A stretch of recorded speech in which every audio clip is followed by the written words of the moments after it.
समाज और समाज से बनता है देश और इनके निर्माण में हर एक का योगदान बेहद महत्वपूर्ण है। फिर चाहे हम बात शहरों की करें या फिर गांवों की। नमस्कार, पद्म पुरस्कार प्राप्त हस्तियों की इस विशेष श्रृंखला में आप सबका स्वागत है। आपके साथ मैं हूं ममता चोपड़ा और मेरे पीछे जो आप देख रहे हैं चबूतरा है ये। और जब ग्रामीण परिवेश में आप जाते हैं और आप देखते हैं इस तरीके के चबूतरे, तो कह सकते हैं कि ग्रामीण संस्कृति के केंद्र में होते हैं ये चबूतरे, जहाँ ग्रामीण संस्कृति पोषित होती है, फलती फूलती है, लोग एकत्रित होते हैं, विचारों का आदान प्रदान होता है और साथ ही साथ लोक कलाओं को भी यहाँ से बल मिलता है। आज की इस श्रृंखला में ऐसी ही लोक कलाओं को समर्पित हस्तियों की हम करेंगे बात। तो आइए करते हैं सिलसिले की शुरुआत।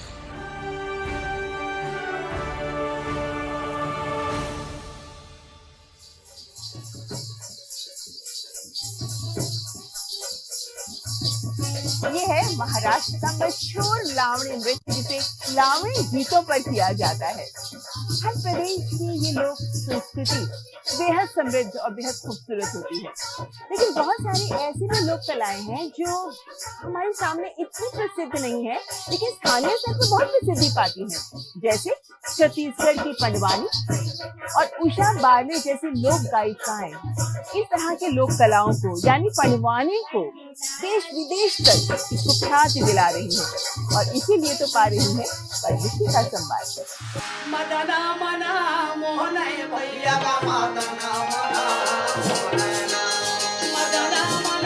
इस कला शैली में लोक गीतों को नए आयाम देने वाली छत्तीसगढ़ के भिलाई की रहने वाली गायिका उषा बारले की कला क्षमता के प्रति सम्मान है पद्मश्री पुरस्कार।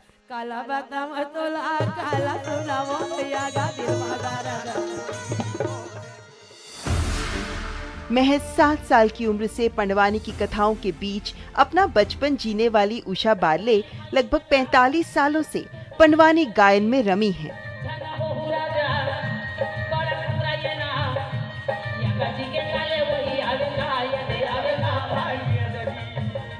और न केवल भारत के विभिन्न प्रदेशों में बल्कि ब्रिटेन, अमेरिका समेत 12 से अधिक देशों में अपनी प्रस्तुति के माध्यम से पंडवानी विधा के रंग बिखेर चुकी हैं।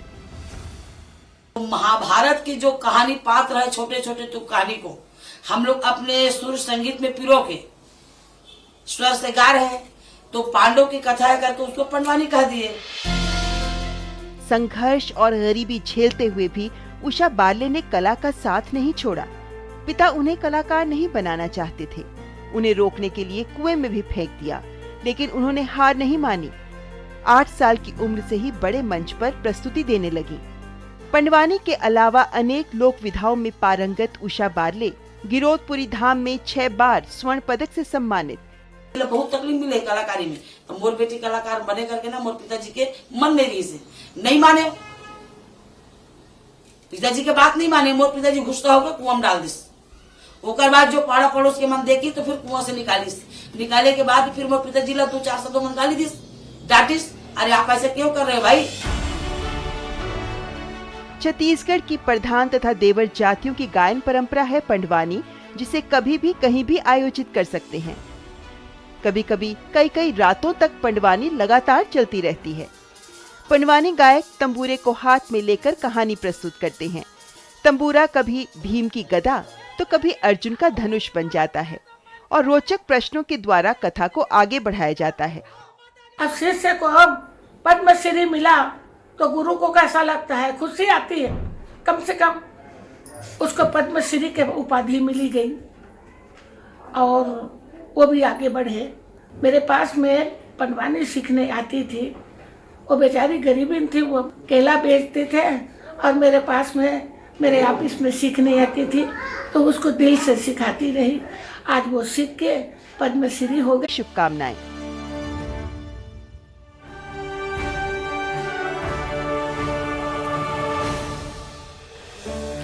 ये खूबसूरत ढोल बजाते नृत्य करती कलाकृतियां ये छत्तीसगढ़ का बस्तर आर्ट है। बहुत मशहूर है इस तरीके की लोहे से बनाई गई ये कलाकृतियां। और इस तरह की कलाकृतियों को अगर आप देखते हैं तो जहां पुरुष मिलकर नृत्य कर रहे हैं, तो ये दिखाता है कि किस तरीके से लोक संस्कृति में मिलकर काम करना, मिलकर मनोरंजन करना, ये स्पिरिट बहुत महत्वपूर्ण है। और इसी स्पिरिट को दिखा रहे हैं मोआ सुबोंग। नागालैंड के हैं ये, और नागालैंड में जो वहाँ की लोक संस्कृति है वो वक्त के साथ लोक कथाएं, लोक संस्कृति लुप्त ना हो जाए, तो उन्होंने इसी को गीतों के माध्यम से आज के युवाओं तक पहुँचाने का बीड़ा उठा लिया और साथ ही बना डाला एक खूबसूरत वाद्य यंत्र बाम हम। कौन है मोआ सुबोंग? आइए आपको बताते हैं।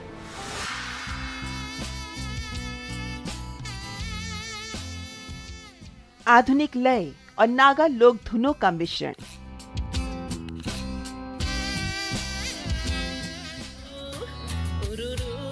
ये है नागालैंड के दीमापुर के मोआ सुबोंग का बैंड एबियोजेनेसिस, जिसमें अन्य वाद्यों के साथ बजाया जा रहा है बामहम, एक नया वाद्य।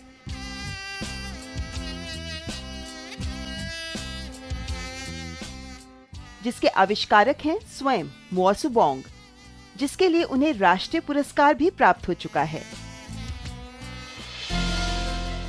एक बड़ी बांसुरी जैसा दिखने वाला बामहम 2 शब्दों बम्बू और हमिंग से बना है,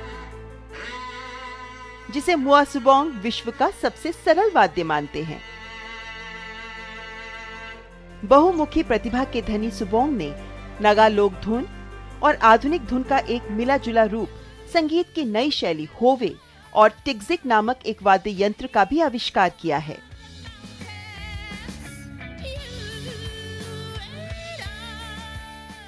This is the bam-hum, which I invented, and looks like a flute, but it is not a flute. Necessity is the mother of all invention. Likewise, when my wife Arunla, she was appointed as guru to teach folk theatre and music. We were looking for various traditional instruments. Many of the notes that she composed or wanted to play. Let's give it a try on guitar or violin, piano. So that triggered me. I said, I must do something. And through many trials and error, this bam-hum came about. We started this band in the year 91, and we started as a rock band. Arla and I discussed that our Naga folk songs or music different from other traditional cultures of the world. So we thought we should incorporate our beautiful sounds into our modern rhythms.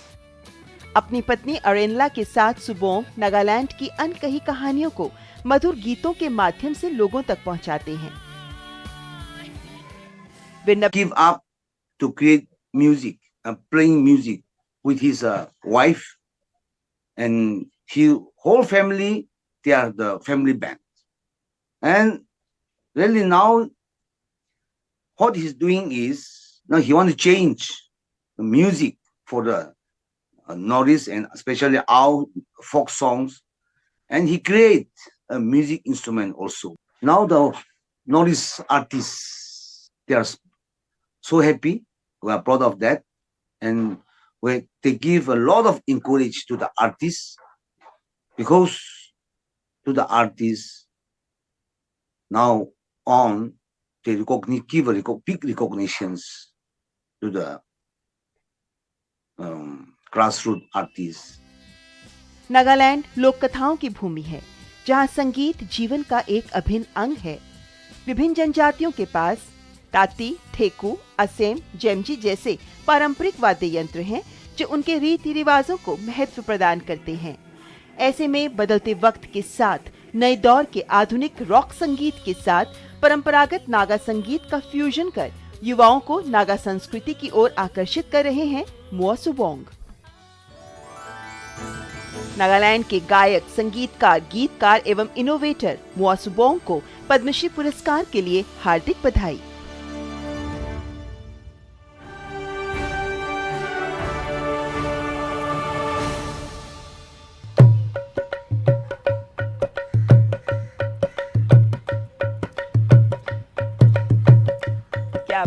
क्या बात है। मनोज भाई, आप कितने साल से बजा रहे हैं? 25 साल से बजाता हूँ। 25 साल हो गए आपको बजाते हुए। 10 साल की उम्र से इन्होंने सीखना शुरू किया ढोलकी को।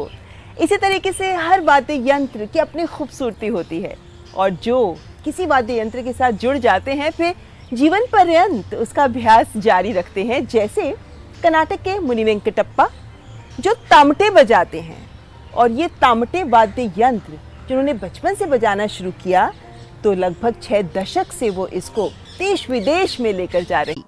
एक तरह का हाथ से बजाया जाने वाला ड्रम जिसे अंतरराष्ट्रीय स्तर तक प्रसिद्धि दिलाई है। कर्नाटक के चिक्काबल्लापुरा जिले के पिंडी पापनहल्ली गांव के कलाकार 77 वर्षीय मुनि वेंकटप्पा ने जो 60 सालों से इस वाद्य की धुनों को लोगों के आगे प्रस्तुत कर रहे हैं। स्वयं मात्र 4ठी कक्षा तक पढ़े हैं, लेकिन अपने पिता से सीखी इस कला को अत्यंत पारंगत स्वरूप में प्रस्तुत करते हैं। सामान्यतः तमटे कलाकार 5 से 6 ताल ही प्रयोग करते हैं, लेकिन मुनि वेंकटप्पा 33 से अधिक ताल का प्रयोग करते हैं। इस पारंपरिक वाद्य में नवाचार के अनूठे रंग पिरोते हैं। ನಮ್ಮ ತಂದೆ ನಾನು 17 ವಯಸ್ಸಿಗೆ ಅವರು ತೀರ್ಕೊಂಡ್ರು. ನಮ್ಮ ತಂದೆಯವರು ತೀರ್ಕೊಂಡ್ರು ಅಂದರೆ ಹಿಂಗೆ ಊರುಗಳಲ್ಲಿ ಹಳ್ಳಿಗಳಲ್ಲಿ ಟೌನಲ್ಲಿ ಹೇಳ್ತಾಯಿದ್ರು, ಪಾಪಣ್ಣ ಹೋಗ್ಬಿಟ್ಟ, ಇನ್ನು ತಮಟೆ ಬಾರಿಸೋರು ಯಾರೂ ಇಲ್ಲ ಅಂತ ಹೇಳ್ಕೊಂಡು ಇದು ಮಾಡ್ತಾಯಿದ್ರು. ಆಮೇಲೆ ನಾನು ಕಲಿಬೇಕು ಅಂತ ಆಸೆ ಹುಟ್ಟಿತು. ಆಮೇಲೆ ನಾನು ಶುರು ಮಾಡಿದೆ. ಕಷ್ಟಗಳು, 8 ಆಣೆಗೆ ಹೋಗೋದು, 6 ಆಣೆ ಕೊಡೋರು, ಬರ್ತಾ ಬರ್ತಾ 1 ರೂಪಾಯಿ ಕೊಟ್ಟರು, ಹಿಂಗೆ ದೇವ್ರ ಉತ್ಸವ ಪಲ್ಲಕ್ಕಿ ಇಂಥದ್ದು ಹೋಗ್ತಾ ಇದ್ದೆ. ಹಿಂಗೆ ಬಂದಮೇಲೆ ಹೋದ್ಮೇಲೆ ಹಿಂಗೆ ನಮಗೂ ಒಂದು ಕಲೆ ಮೈ ಅಂಟಿತು. ನಾನು ಕಲಾವಿದ ಆದೆ. ರಾಜ್ಯೋತ್ಸವ ಪ್ರಶಸ್ತಿ ಕೊಟ್ಟರು. ಯಾವಾಗ ಅಂದರೆ ಇಸ್ವಿ ಗೊತ್ತಿಲ್ಲ, ರಾಜ್ಯೋತ್ಸವ ಪ್ರಶಸ್ತಿ ಕೊಟ್ಟರು. ಅದೇ ಇದು ಕೊಟ್ಟರು. ಆಮೇಲೆ 3 ವರ್ಷಕ್ಕೆ 4 ವರ್ಷಕ್ಕೆ ನಾಡೋಜ ಆಯಿತು. ನಾಡೋಜ ಪ್ರಶಸ್ತಿ ಹಂಪಿ ಯೂನಿವರ್ಸಿಟಿ. ಆಮೇಲೆ ಅಂತ ಇಂಥ ಪ್ರಶಸ್ತಿಗಳು ಅದು ಇದು ಕೊಟ್ಟರು. ಆಮೇಲೆ ಈಗ ಈ ಸಾಲಿನ ನಮಗೆ ಪದ್ಮಶ್ರೀ ಪ್ರಶಸ್ತಿಯನ್ನು ಕೊಟ್ಟು ನಮಗೆ ಒಂದು ಹೆಸರು ತಂದಿಕ್ಕಿದ್ದು. कला के प्रति प्रेम ही है कि मुनि वेंकटप्पा तमटे के साथ साथ ताशे, डोलू, लोक वाद्य बजाने में भी पारंगत हैं। 13 कलाकारों का समूह बनाकर इसे मेलों, त्योहारों, विशेष आयोजनों में जब प्रस्तुत करने लगे तो लोगों को भी इस मधुर वाद्य के विषय में जानकारी होने लगी और ये सिलसिला लगातार आगे बढ़ता गया। जिन लोगों ने सही मायने में ओवर द जनरेशंस और अपनी पूरी लाइफ में हमारी कंट्री को कंट्रीब्यूट किया है, उनको ऑनर करना पद्मा अवार्ड से मुझे लगता है ये एक हमारा इस कला का अगली पीढ़ी तक प्रसार करने के लिए अन्य युवा और उभरते कलाकारों को इसमें प्रशिक्षित करते हैं। मुनि वेंकटप्पा ने विदेशों में जाकर भी इस कला से दर्शकों को रूबरू कराया और कितने सारे साधारण जन हैं जो असाधारण हौसलों से कर रहे हैं ये अनुपम काम, बढ़ा रहे हैं अपनी लोक कलाओं को आगे। इनकी गाथाओं का ये सफर जारी है, लेकिन फिलहाल यहाँ रुकेंगे एक ब्रेक के लिए। आप देखते रहें हमारे पद्म।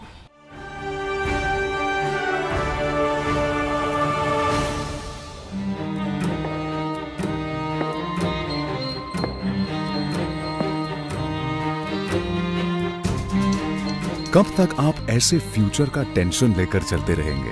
LIC के न्यू पेंशन प्लस के साथ अपनी पेंशन का प्लान बनाइए, क्योंकि ये प्लान आपके फ्यूचर के लिए मार्केट लिंक्ड वेल्थ क्रिएट करता है। और तो और इस प्लान में गारंटीड एडिशंस के साथ पेंशन पाने के कई ऑप्शंस भी हैं, so that you grow young and tension free. LIC, हर पल आपके साथ। जन औषधि केंद्रों पर मिलने वाली दवाओं की कीमत बाजार में जो दवाएं मिलती हैं उसी क्वालिटी की, लेकिन जन औषधि केंद्र में 50% से 90% तक उसकी कीमत कम होती है। भारतीय जन औषधि परियोजना के अंतर्गत अब तक देश भर में हजारों जन औषधि केंद्र खोले जा चुके हैं, जहां पर 1759 से अधिक दवाइयां और 280 सर्जिकल उपकरण बहुत ही कम कीमतों पर उपलब्ध हैं। अधिक जानकारी के लिए जन औषधि सुगम मोबाइल ऐप को डाउनलोड करें या टोल फ्री नंबर पर कॉल करें। सस्ती एवं उत्तम दवाएं जन औषधि केंद्र से लाएं।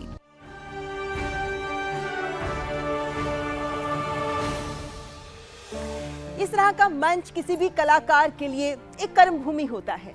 और जब मेरे पीछे की दर्शक दीर्घा आप देख रहे हैं, जब इस दर्शक दीर्घा में दर्शकों की तालियों की गड़गड़ाहट सुनाई देती है, तो ये तालियों की गूंज किसी भी कलाकार के लिए एक जीवन दायिनी साबित होती है, क्योंकि इन तालियों की गूंज के ही सहारे तो कोई कलाकार दशकों तक किसी एक कला का दामन थामे रहता है।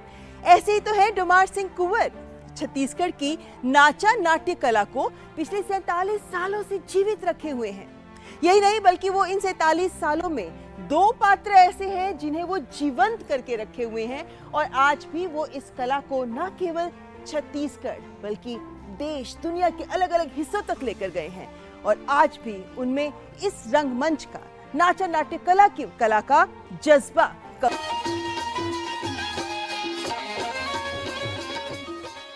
इससे जुड़े दिग्गज कलाकार हैं बालोद जिले के ग्राम लाटाबोड़ के रहने वाले डोमार सिंह कुंवर, जो 12 साल की उम्र से इस कला से जुड़े हैं। जय जवान जय किसान। और 5 दशक से नाचा कला का मंचों पर प्रदर्शन करते आ रहे हैं। 47 सालों से परी व डाकू सुल्तान की भूमिका निभाकर जीवित रखने के लिए प्रयासरत हैं। आपने 5000 से भी ज्यादा शो किए हैं, जिसमें इस कला का प्रदर्शन किया। मेरे पिताजी भी, मेरे दादाजी भी मेरा खानदान चला आ रहा है, तो उनसे मैं सुना, देखा, सीखा, और ये मूल है सब विधाओं का। क्योंकि उस समय, अब मेरे ज़माने में भी, मेरे पिताजी के ज़माने में भी एक सिर्फ नाच ही होता था मनोरंजन का साधन। मुझे लोग पहचानते हैं, इतना पहचानते हैं कि मेरे आवाज़ को भी जानते हैं। वो एक सुल्ताना डाकू का मैं रोल करता हूँ, वो जवानी से करते आ रहा हूँ अभी तक, और मुझे मेरा नाम से ज़्यादा नहीं बुलाते, सुल्ताना जी करके भी बुलाते हैं। 74 वर्षीय डोमार सिंह कुंवर ने नाचा गम्मत को न सिर्फ जिया बल्कि कई मंचों पर अपनी प्रतिभा का लोहा भी मनवाया। अब वे नाचा गम्मत की अनोखी विरासत को कार्यशालाएं आयोजित कर बच्चों को सिखाकर इसे सहेजने का प्रयास कर रहे हैं। इसके साथ ही वे 150 से ज्यादा प्रेरणादायक लोकगीत, पर्यावरण, नशा मुक्ति, कुष्ठ उन्मूलन के गीत भी लिख चुके हैं।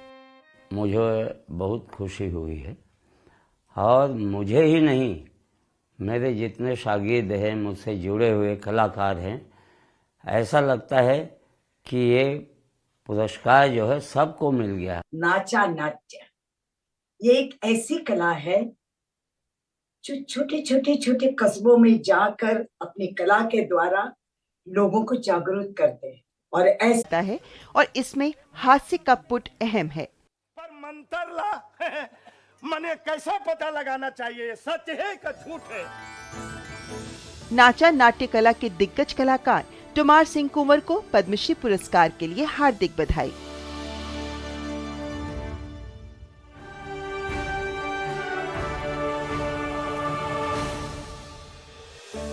किसी भी कला के 2 पहलू होते हैं, एक आर्थिक यानी पैसे कमाना, और दूसरा सामाजिक यानी जन जागृति का माध्यम बनना। और जब ये दोनों पहलू एक हो जाते हैं तो फिर कलाकार को मिलता है जन जन का स्नेह और सम्मान। महाराष्ट्र का गढ़चिरौली जिला बहुत मशहूर है नक्सलवाद के कारण। यहाँ के झाड़ीपट्टी रंगमंच के कलाकार परशुराम खुने पिछले कई दशकों से इस झाड़ीपट्टी रंगमंच को सशक्त जन जागृति का माध्यम तो बना ही रहे हैं, लेकिन साथ ही साथ नक्सलवाद से प्रभावित जो युवा हैं उनकी जिंदगी बदलने के लिए भी इसी को आगे ला रहे हैं और सफलता भी पा रहे हैं। इसीलिए तो उन्हें कहा जाता है विदर्भ का दादा कोंडके।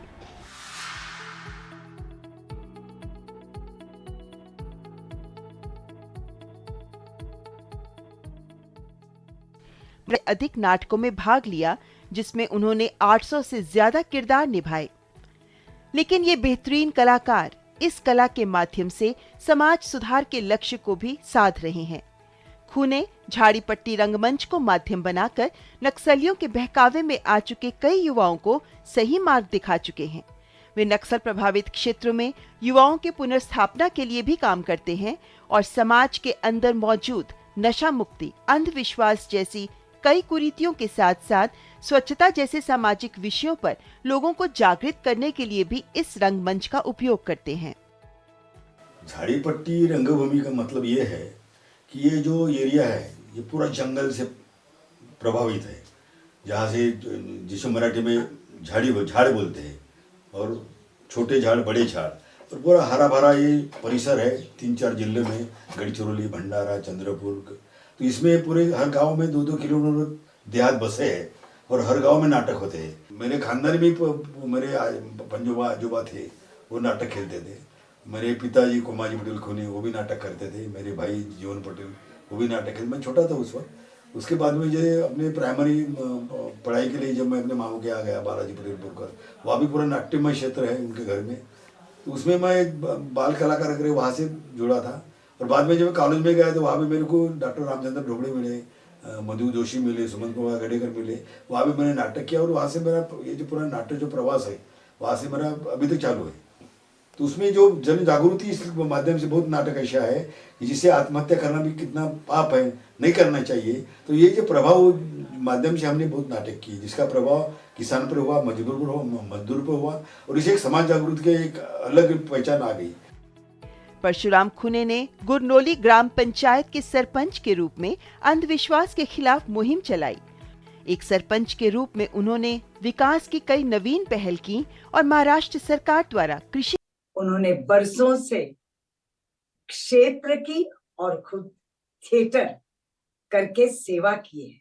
मैं चाहती हूँ कि हमारा हिंदुस्तान ऐसी कलाओं से जागृत हो। ये तो कला ऐसी है कि ज्ञान के साथ उनको अवेयरनेस भी आती है, जैसे साफ सफाई, उसमें वो कुछ भी भवई जैसा फॉर्म होता है वैसा ये फॉर्म लाते हैं। जुनून की निरंतरता की आवश्यकता होती है। कुछ इस तरह का प्रयास चाहिए होता है ताकि उस कार्य के माध्यम से आप जन जन तक जुड़ सके। और हमारे पद्मश्री पुरस्कार प्राप्त करने वाली